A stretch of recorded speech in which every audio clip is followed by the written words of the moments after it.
Sean bienvenidos a las historias de Lilith. Les doy la bienvenida a todos, queridos oyentes, a la última parte de los relatos de horror de H.P. Lovecraft. Deseo que lo hayan disfrutado muchísimo todos estos capítulos. Hay muchas más historias de este autor, pero bueno, espero que ustedes me digan si quieren seguir escuchándolas. Vamos a continuar entonces y finalizar con el horror secreto. Capítulo 3. ¿Cuál era el significado del fulgor rojizo? La noche tormentosa del 8 de noviembre de 1921, yo estaba solo excavando estúpidamente, con una linterna que proyectaba sombras espeluznantes, en la tumba de Jan Martensen. Había comenzado por la tarde, cuando se estaba formando una tormenta, y ahora que había anochecido y se había desatado una tempestad sobre la flora exuberante, me sentía extremadamente feliz. Considero que mi mente se hallaba un tanto devastada por los sucesos del 5 de agosto, la sombra pesadillesca de la casona, el nerviosismo y el desánimo general y el acontecimiento de octubre en la aldea durante la tormenta. Después de esto último, había tenido que cavar una tumba para alguien cuya muerte no comprendía. Como sabía que tampoco nadie lo comprendería, dejé que creyeran que Adam Munro había desaparecido. Lo buscaron, pero por supuesto no hallaron nada. Tal vez los aldeanos podrían haberlo entendido, pero no me atreví a seguir atemorizándolos. Me sentía inusualmente indolente. Indudablemente, mi cerebro había sido afectado por el pavor experimentado en la casona, y ahora no podía pensar en otra cosa que no fuera hallar ese horror que ahora había adquirido proporciones inusitadas en mi imaginación. Se trataba de una búsqueda que el fin de Adam Munro me obligaba a realizar solo y secretamente.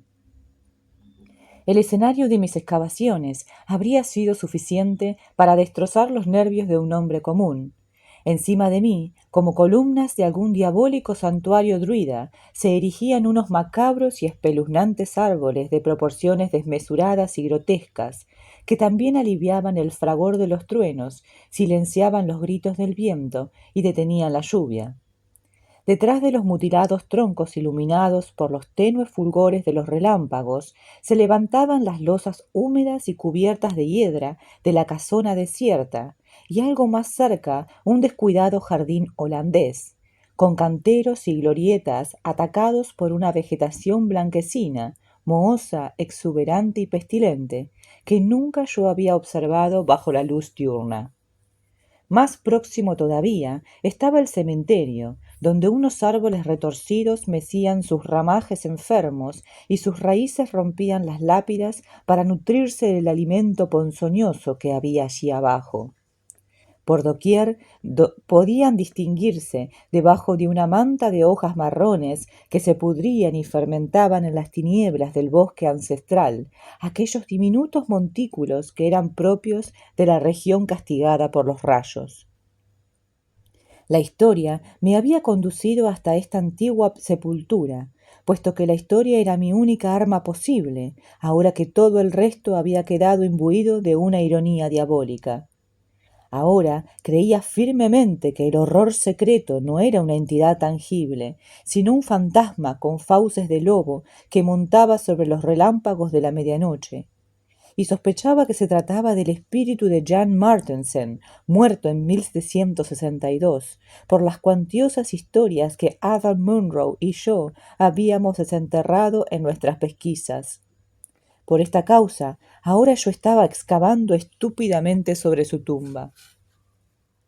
La casona Martensen había sido construida en 1670 por Gerrit Martensen, un rico mercader de Nueva Ámsterdam que se había disgustado con la transformación del gobierno bajo el Imperio Británico y había erigido esta imponente casona en la cumbre de una montaña de vegetación exuberante porque le agradaba aquel cuadro de soledad y extrañeza. El único problema con el que debió enfrentarse en aquel sitio fueron las frecuentes tormentas de verano. Al elegir aquella elevación para construir su casona, Mynheer Martensen creyó que aquellas anomalías naturales se debían a particularidades propias de aquel año. pero con el tiempo se dio cuenta de que la zona era proclive a sufrir esos fenómenos. Por último, comprobando que aquellas tormentas perjudicaban su cabeza, resolvió disponer un sótano donde guarecerse de las más ominosas escenas infernales. Se conoce poco sobre los descendientes de Gerrit Martense, menos aún que de él, pero se sabe que a todos les fue transmitido el odio por la civilización inglesa, imponiéndoles que no tratasen con los colonialistas que la aceptaban. Vivieron aisladamente y la gente contaba que este retraimiento les había ocasionado dificultades en el habla y el entendimiento. Todos, aparentemente, estaban marcados por un extraño defecto hereditario en los ojos. Tenían uno azul y el otro marrón. Sus vínculos sociales se fueron estrechando cada vez más, hasta que por último acabaron uniéndose en matrimonio con los miembros de la servidumbre de sus propias tierras. Muchas de aquellas uniones se multiplicaron, degeneraron y atravesaron el valle, mezclándose con la población mestiza que luego daría origen a los infelices montañeses. El resto continuó unido a la vieja casona, deviniendo paulatinamente más sectarios y apesadumbrados, aunque desarrollaron una especie de sensibilidad respecto de las tormentas. Todos estos datos habían surgido al mundo a través del joven Jan Martense, quien se había alistado en el ejército colonial, movido por la inquietud, cuando en la montaña de las tempestades supieron acerca de la Convención Albany. Él fue el primero de los Martense que salió al mundo, y por ello, cuando luego de 6 años de combate regresó en 1760, su padre, sus tíos y sus hermanos lo desdeñaron como si fuera un extraño, a pesar de poseer los característicos ojos desiguales Martense. Entonces no seguía compartiendo los escrúpulos y extravagancias de los Martense, ni se excitaba con las tormentas como antes. Por el contrario, lo agobiaba el paisaje y le escribía frecuentemente a un amigo de Albany, contándole sus proyectos de abandonar la casa paterna. Durante la primavera de 1763, Jonathan Gifford, el amigo de Jan Martense que vivía en Albany, se sintió inquieto por la interrupción de las cartas, y especialmente porque conocía el estado conflictivo que se vivía en Martense. Urgido por comunicarse personalmente con Jan, se internó en las montañas a caballo. Su diario cuenta que arribó a la montaña de las tempestades el 20 de septiembre, hallando la casona en un avanzado estado de desmoronamiento. Con una apariencia espuria y animaloide que lo dejó estupefacto, los taciturnos Martense de ojos disímiles le informaron tosca y guturalmente que Jan había muerto. Aseguraron que el otoño anterior lo había matado un rayo y ahora se encontraba enterrado detrás de los jardines maltrechos y descuidados. Le mostraron al visitante el lugar de la tumba. Era una fracción de tierra sin indicios. Algo de los Martense despertó en Gifford una sensación de reticencia y desconfianza. Una semana después, regresó con una pala y un pico, dispuesto a cavar en la tumba. Halló lo que había imaginado, un cráneo violentamente aplastado como por unos golpes despiadados, de modo tal que regresó a Albany y denunció a las autoridades a la familia Martense por haber asesinado a uno de sus miembros. Aunque no existían evidencias condenatorias, la noticia corrió por todas partes, y desde ese momento el mundo sentenció a los Martense al más completo aislamiento. Nadie quiso volver a toparse con ellos y esquivaron su casona como si fuera un lugar maldito. Por su parte, ellos supieron cómo sobrevivir con los frutos de sus tierras, ya que frecuentemente las luces que se observaban en la casona desde la lejanía mostraban que todavía vivían. Tales luces se siguieron observando hasta 1810, pero hacia el final eran cada vez menos frecuentes. Mientras tanto, empezaron a circular un arsenal de leyendas macabras acerca de la casona de la montaña.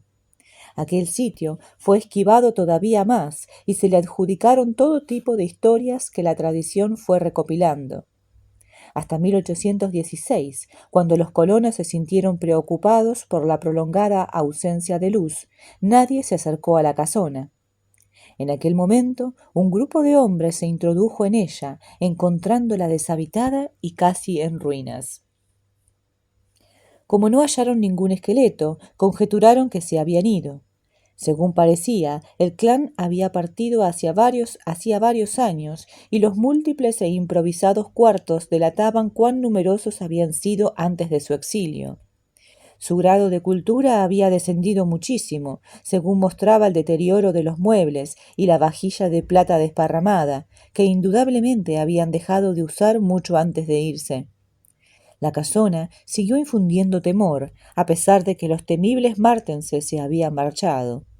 El temor se acrecentó cuanto nuevos y raros rumores vinieron a perturbar a los montañeses. La casona permaneció deshabitada, temida y vinculada con el espíritu rencoroso de Jan Martense. Y allí continuaba la noche en que yo estaba excavando sobre la tumba de Jan Martense.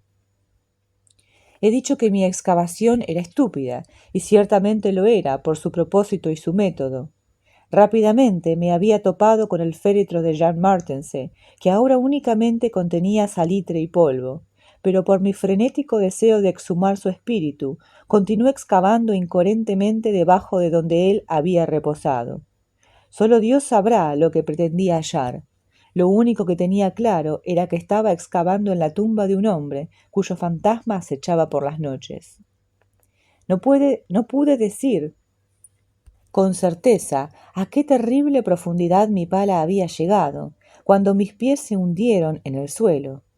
La sensación fue espantosa, porque dadas las circunstancias, si existía un conducto subterráneo, se confirmaban mis ominosas hipótesis. El derrumbe súbito había extinguido la luz del farol, pero extraje la linterna de mi bolsillo y descubrí un pequeño túnel horizontal que se hundía profundamente hacia los dos extremos.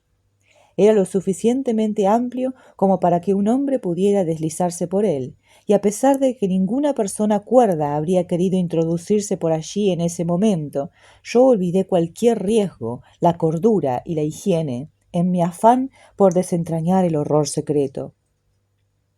Ingresé arrastrándome a través de la estrecha madriguera y, eligiendo la dirección que iba hacia la casona, repté apresuradamente y en tinieblas, mientras alumbraba de vez en cuando con la linterna delante de mí.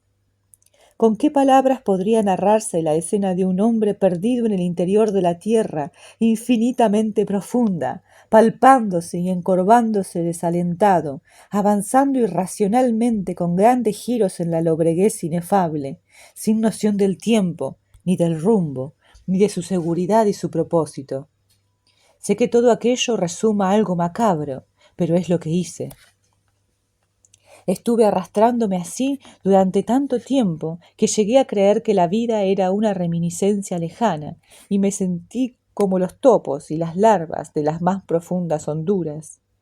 Por cierto, fue producto del azar que mi linterna se activase al sacudirla e iluminara fantasmalmente la prolongada madriguera de barro duro que mostraba una curva delante de mí. Yo había estado avanzando de este modo durante un largo período, y la batería de la linterna casi se había agotado, cuando el conducto experimentó un repentino y agudo declive hacia arriba, que me obligó a cambiar mis movimientos mientras avanzaba. Súbitamente, y sin indicios previos, cuando levanté los ojos, vi fulgurar en la lejanía dos reflejos luminosos de mi casi extinta luz. Dos reflejos incandescentes de macabro fulgor que despertaron dentro de mí recuerdos nebulosos y desquiciantes. Por instinto me detuve, aunque no tenía el propósito de volver hacia atrás. Los ojos se aproximaban, aunque solamente pude discernir una garra del ser al que pertenecían. ¡Dios santo! ¡Qué garra! Después, más arriba, se oyó un estallido que reconocí. Se trataba del trueno agresivo de la montaña que había hecho explosión con un violento frenesí. Indudablemente, hacía bastante que estaba deslizándome hacia arriba, porque tenía la superficie muy cerca de mí. y mientras los truenos sonaban atenuados, aquellos ojos seguían observándome fijamente con malicia. Afortunadamente, en ese momento no supe lo que era. De no ser así, no habría sobrevivido. Sin embargo, me salvó el mismo trueno que lo había atraído, ya que después de una espera fatal, el cielo reventó en una de aquellas habituales explosiones de la montaña, cuyo rastro yo había visto por doquier, materializado en heridas de la tierra desplazada y fulguritas de distintas medidas. Con una fuerza ciclópea se internó revolcándose en la tierra, sobre aquel conducto infame, cegándome y ensordeciéndome, pero sin lograr hacerme perder el sentido. Continué avanzando frenéticamente, entre rasguños, por la tierra que se desmoronaba, hasta que el roce del agua mojándome la cabeza me tranquilizó, y vi que había arribado a la superficie de un lugar conocido, una zona en declive y sin árboles que se hallaba en la ladera sur de la montaña. Los relámpagos continuos iluminaban y estremecían la tierra revuelta y los vestigios de montículos que bajaban de la parte más alta de la ladera. No obstante, no había ningún indicio en todo aquel caos que dijese por dónde yo había emergido del diabólico conducto subterráneo. Mi cerebro presentaba un estado tan caótico como el de la tierra. Por ello, cuando vi un fulgor rojizo iluminando el paisaje desde el sur, apenas pude notar el horror que acababa de sufrir.